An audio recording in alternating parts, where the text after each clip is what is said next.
Previously on Buzzer to Buzzer. But for me, it comes down to one player, Tom Brady. I can't pick against the Chiefs in this matchup. Yeah, I'm going to have to go with the Chiefs on this one too. But I'm going to refer back to the one thing I've said in all of our prediction videos, that being I cannot pick against Tom Brady in the playoffs. Hey guys, welcome back to Buzzer to Buzzer.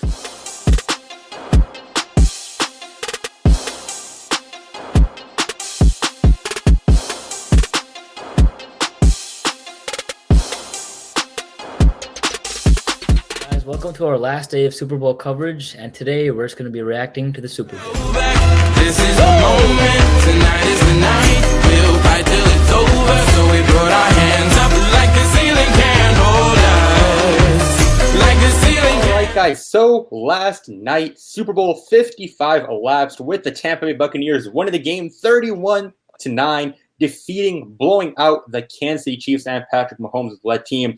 Tom Brady not only being involved in his 10th Super Bowl appearance, but winning his number 7th ring. That's not even able to be processed. That is crazy to think about. Man is coming here at the age of 43, still winning a ring. Guys, it was a heck of a game. We saw the Chiefs trying to put up a fight, but that Buccaneers offense and defense was just way too much. Now, if you guys do remember last week, you guys probably thought at the beginning of the video, Arian made the wrong mistake of going with Patrick Mahomes and the Chiefs. Now, honestly, it was a super close game to call, but this past game, it showed that Tom Brady is Tom Brady from 20 years ago. Let these guys get started off. What do you guys have to say for yourself? You know, that game was, I didn't really expect that. Let's be honest. All of a sudden, you know, even if you got the Bucs winning, no one thought it was going to be a blowout like that. But if you say that Patrick Mahomes was the one at fault in that game, I definitely don't agree with you. You know, Patrick Mahomes did everything he could that game. His O-line was really non-existent. The Bucs, you know, the one goal of them was to provide pressure and, you know, get to the quarterback. And that's exactly what they did. JPP, Shaq Barrett, all these guys, you know, they were getting to Mahomes super fast. And he barely had any time to throw. Yet he was making those insane throws, you know, what we saw in like back-to-back, those crazy throws he made. Like his receivers dropped the ball. So, oh no, it was just a bad performance by the Chiefs. Like it looked like they weren't even a good team. They were a super inexperienced team right here. And Patrick Mahomes wasn't the one to blame. But I do have to give credit to Tom Brady and the Bucs. You know, they played a great game, locking down on defense. That offense was amazing too. Got the running game involved. So it was a great game played by the Bucs, but you know I think the Chiefs had a really bad day. Yeah, honestly, I think it came down to pass protection. You know, obviously we all knew that their two tackles were out, but you know I at least thought that Andy Reid would come up with some sort of game plan to kind of move Patrick Mahomes around, get that quick passing game going, so that the pass rush doesn't get to him. But every time, you know, by the time Patrick Mahomes dropped back, Shaq Barrett and JPP were already on him. And one stat that blew my mind away, it was Patrick Mahomes ran for 497 yards in the whole game, just on avoiding sacks, which is crazy to me. Like the quarterback did that. That just shows you how good the defense played yesterday, and you know, I think they were the driving force for that win. You know, for me, it was the failure for the Kansas City Chiefs to ever establish the run game. You know, they could never get the ball going run-wise, and honestly, the Chiefs, they feed off that play action, you know, keeping the defense on their feet. And since they couldn't get the ball running, you know, they had to sit in the pocket and pass in. I mean, Vita Vea, JPP, like oriented Shaq Barrett, they were eating up that O-line. And so Patrick Mahomes had to make miraculous throws. And he was making them too. And then his wide receivers on the other end of the catch were dropping them. Wide open passes. They're bouncing off Tyreek Hill's face through Travis Kelce's hand. You know, his wide receivers and tight ends, they had a bad game. And the O-line play did not help it at all. You know, Drake's song. And they need some really big rings. They need some really nice things. 7 rings, big things. That collab, it goes hard. You know what also went hard? The Buccaneers defense last night. You know, while we're eating dinner, right, my family, we love eating different type of cheese, American cheese, whatever it might be, Swiss cheese.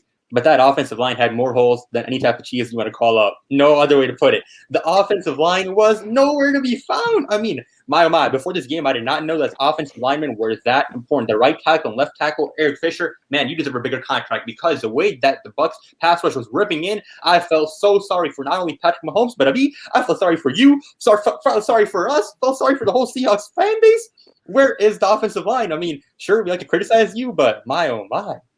how must it feel to see that happen on every single game basis? I mean, on one side, you have a stellar quarterback, who's so phenomenal. Put Russell Wilson, put Pat Mahomes there. But then on the other side, you got an O-line which can't hold my younger brother. Like, there's nothing to happen right here.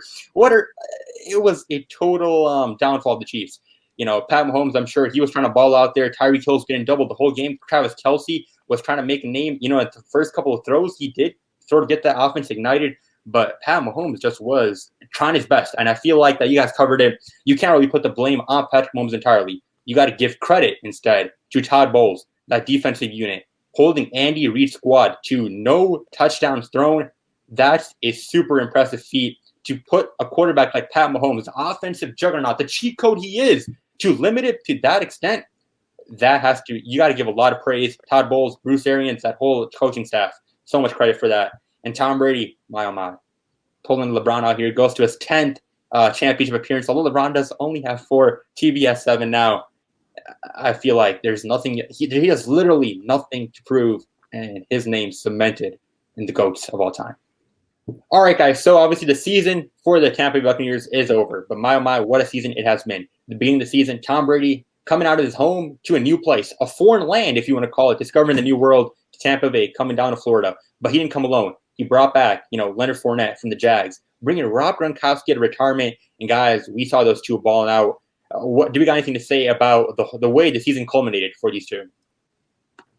I think it's arguable that this is the greatest history by a player, not statistically, but just big picture in like all of sports. In a pandemic year, he got pushed out of New England because the team didn't want him. In a pandemic year, he moves down to a team that hasn't really been to the playoffs in recent memory, and he brought a lot of pieces. And over the course of the season, he figured out the team, he figured out the offense, and to ultimately win the Super Bowl in this sort of fashion, it was just something you couldn't really even believe if this had happened in the beginning of the season. So yeah. Yeah, I think the craziest thing was when we found out that Gronk was coming out of retirement. He has such an insane legacy, like Tom Brady, and he chose to retire. But then when you come out of retirement to a new team, that just shows how much faith he put in Tom Brady. I mean, he just knew that Tom Brady was going to do something. He trusts Tom Brady and considers him the greatest quarterback of all time. And, he delivered. All those moving pieces were worth it. Gronk coming out of retirement was worth it for him. And Tom Brady not choosing to retire after he left the Patriots was obviously worth it. So it's crazy, his legacy right now. At this point, I'm thinking if you're Tom Brady, you got 7 rings, you're 43 years of age right now. You're saying you want to go past 45 at night. I'm thinking about why not go for 10? I mean, it's crazy. If somehow the Tampa Bay Buccaneers can sort of keep 90% of the squad intact and running back, they for sure got the odds in their favor. Crazy to say, but I don't think any of us will be saying last year, and especially how the rocky season sort of started for the Buccaneers, with Bruce Arians criticizing Tom Brady, the whole squad not off to the solid start. But the way they came back, defeating Drew Brees, Aaron Rodgers, coming out of every single quarterback who we've looked up to watching this league for years, it doesn't get more Disney than other than this. All right, guys. Well, the 2020-21 NFL season is officially closed. It's crazy to think, but the season has flown by. We talked a bunch about this whole season on our channel. Time is coming to an end. In the future, we'll be coming out with some of our reactions videos, looking back of what we predicted, seeing how right and wrong we were, obviously. And also, let us know if you have any video ideas. We're going to have some more free time with the NFL going into the offseason, so drop those down below. But as always, guys, be sure to hit that like button, subscribe. It's crazy to think, but we are past 850 subscribers. Can we hit 1,000 before the end of February? Let's see. And remember, guys, this Thursday we'll be having a live stream at 7 p.m. Central. Catch you guys then. See you guys.